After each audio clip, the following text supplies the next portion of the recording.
Assalamualaikum warahmatullahi wabarakatuh. Alhamdulillahi rabbil alamin, wa bihi nasta'in ala umurid dunya waddin, wassalatu wassalamu ala ashrafil anbiya'i wal mursalin, nabiyyina Muhammadin sallallahu alaihi wasallam wa ala alihi wa ashabihi wattabi'in wa man tabi'ahum bi ihsani ila yaumiddin. Amma ba'du. Alhamdulillah, segala puji selalu senantiasa kita panjatkan kehadirat Allah Subhanahu wa taala yang telah memberikan kenikmatan yang tiada tara. Berselawat kita kepada Rasulullah sallallahu alaihi wasallam yang telah membawa kita dari alam gelap sampai ke alam yang penuh dengan kemewahan dunia ini.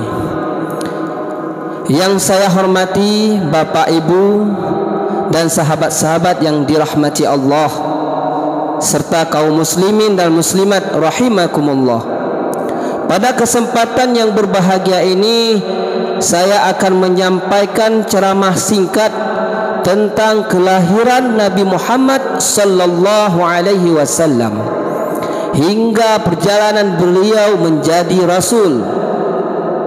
Dalam umur kandungan beberapa bulan, Nabi Muhammad sallallahu alaihi wasallam ditinggal ayahnya Abdullah bin Abdul Muttalib. Dan tepatnya di hari Senin tanggal 12 Rabiul Awal tahun gajah, lahirnya pemimpin umat dari rahim yang mulia, yaitu Siti Aminah. Ketika lahir sudah menjadi tradisi masyarakat Arab, anak-anak disusukan kepada wanita-wanita Arab. Pada saat itu tidak ada yang mau. Namun mulianya hati Halimatus Sa'diyah bersedia menyusui Muhammad bin Abdullah.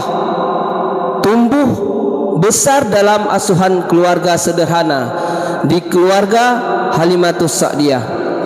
Umur 7 tahun, dan di usia ini beliau ditinggal oleh ibunya, lalu diasuh oleh kakeknya. Beliau anak yang penurut dan rajin, dan di usia beliau sudah menjadi pengembala kambing. Lalu kakeknya meninggal dunia, dan pamannya Abu Thalib yang mengasuh dan membesarkannya sehingga tumbuh dewasa dalam asuhan pamannya. Beliau belajar berdagang, dididik oleh pamannya, mengikuti usaha orang Arab. Di usia 20-an lebih beliau berdagang, mengambil dagangan orang kaya raya di kota Mekah, yaitu Siti Khadijah.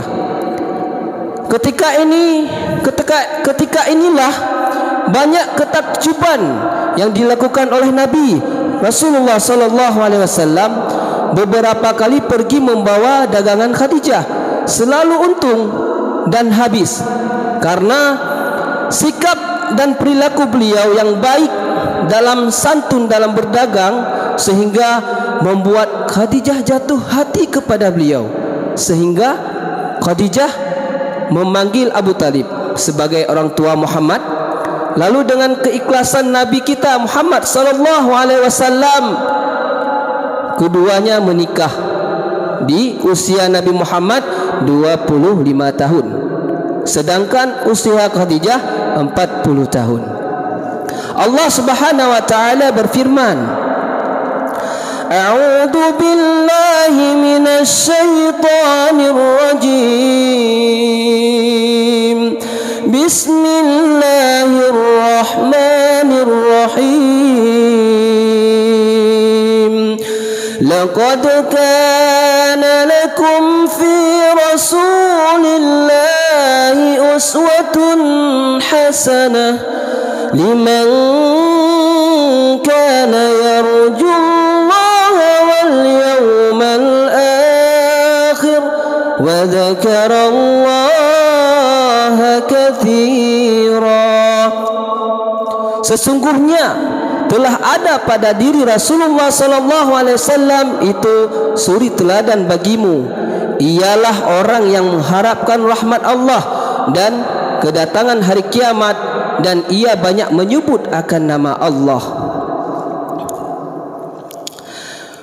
Pertama kali beliau menerima wahyu dari Allah sebagai bentuk perintah kepada beliau dan pengangkatan beliau menjadi nabi dan rasul dengan diterima ayat Al-Alaq ayat 1 sampai dengan 5 yang disampaikan oleh malaikat Jibril. Resmilah beliau menjadi rasul, mengemban amanah yang besar, membawa Al-Quran buat umat manusia dalam semesta. Sampai saat ini Al-Quran sebagai petunjuk bagi kita semua. Berbeda antara hak dan yang batil sebagai pedoman hidup dan kehidupan ini untuk menuju kebahagiaan hidup dunia dan akhirat. Demikianlah ulasan singkat ini, mudah-mudahan bermanfaat bagi saya sendiri dan untuk para pendengar ceramah ini, dan menjadi asbab kita dapat petunjuk dari Allah Subhanahu wa taala. Amin amin ya rabbil alamin. Saya akhiri, wabillahi taufik wal hidayah. Assalamualaikum warahmatullahi wabarakatuh.